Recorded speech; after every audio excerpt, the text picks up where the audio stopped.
Severo. Pulverização aérea, marco temporal das terras indígenas, ferrogrão e lei de biossegurança são pautas do agro no Supremo Tribunal Federal. Assunto para a nossa comentarista de agronegócio, Kellen Severo. Kellen, bem-vinda. São muitas as pautas, né? São muitas as pautas. Bom dia a você, Thiago. Bom dia a todos. Há um protagonismo do Supremo também nas pautas do agro. É isso que a gente tem observado. O Thiago acabou de destacar os assuntos que devem estar na próxima semana, né? E esse protagonismo tem chamado a atenção dos brasileiros. Apesar de o Congresso Nacional estar, sim, tentando retomar a sua qualidade de legislador, com a questão de ouvir a voz do povo, de ter também protagonismo, ainda a gente vê o STF muito forte nesse tema. Só para a gente ter uma ideia, o STF aparecerá também no caminho do agronegócio com poderes de governar e abraçar um punhado de temas como proibição da pulverização aérea de defensivos agrícolas, marco temporal das terras indígenas, regulação do uso de transgênicos e construção de uma das principais ferrovias do Brasil, a Ferrogrão. E esses são apenas temas da agenda do agro no STF nos meses de maio e junho, Thiago. E quais temas para a semana que vem já? Semana que vem uma semana super importante para o agro no STF. Na próxima semana, dia 7 de junho, o STF vai retomar o julgamento do marco temporal das terras indígenas. Vocês estão acompanhando, né? O tema está sendo tratado também no Congresso Nacional. A Câmara aprovou o projeto de lei sobre o assunto, que agora espera a votação do Senado. E se o STF decidir pela inconstitucionalidade do marco temporal na quarta-feira, a decisão anula os efeitos da aprovação do PL na Câmara, porque o texto ainda não foi aprovado no Senado e nem sancionado pelo presidente da República. Então, a continuidade do marco temporal das terras indígenas, ela garante segurança jurídica, direito de propriedade e, sem a tese do marco, áreas tituladas há anos podem ser questionadas e demarcadas como indígena.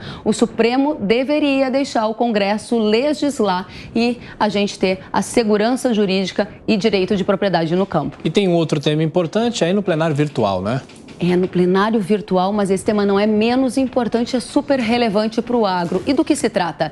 Dia 9 de junho, no plenário virtual, o STF deve dar início ao julgamento de uma ação direta de inconstitucionalidade que questiona a Lei de Biossegurança e a composição da CTN-Bio, que é a Comissão Técnica de Biossegurança. O que isso significa na prática?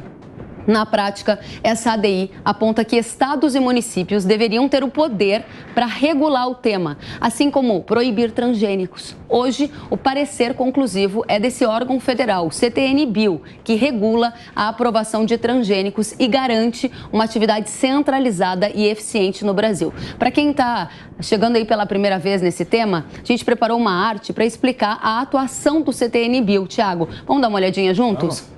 A gente tem no destaque o CTN-Bio aprovações não só de transgênicos, mas também micro-organismos, medicamentos, vacinas, insetos, animais, várias áreas de aprovação comercial. O que eu quero dizer com isso? Que é importante que essas decisões continuem no CTN-Bio. Só para vocês terem uma ideia, na safra 22-23, a área de adoção de transgênicos no Brasil equivale a 56,9 milhões de hectares. A soja é uma das lavouras que mais adotam, 97% de uso de transgênico. Milho de inverno, 98%.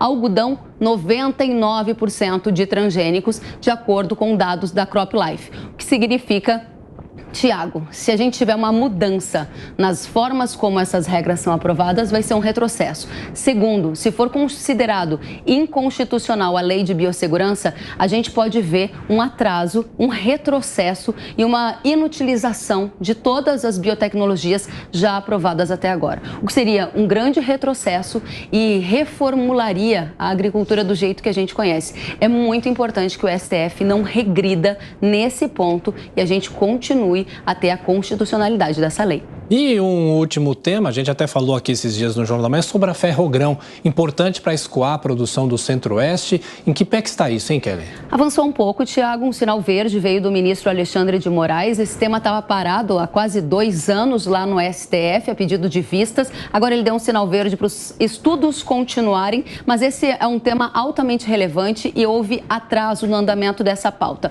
No STF também esteve, agora nos últimos dias, uma decisão sobre pulverização aérea aérea. O STF acabou considerando constitucional uma lei do Ceará que proíbe a pulverização aérea, o que significa abrir espaço para que outros estados também legislem na mesma direção. O que fica claro para a gente é que o STF está no caminho do agro e o judiciário precisa deixar o Congresso legislar e o agro trabalhar. Não dá para retroceder ou atrapalhar em pautas como fez no caso da pulverização aérea e que eu espero que não faça no caso do Marco Temporal das Terras Indígenas e na Lei de Biossegurança. Não dá para aceitar retrocessos nessas questões. O PIB do Brasil que mostrou o agro, né? A força do agro. 20% de crescimento puxou o PIB do Brasil, 1,9%. Não dá para atrapalhar, tem que deixar trabalhar. Exatamente. Imagina se não houvesse o custo Brasil, né? Exatamente. Obrigada, Kelly Thiago. Severo, bom fim de semana, bom trabalho. A você também.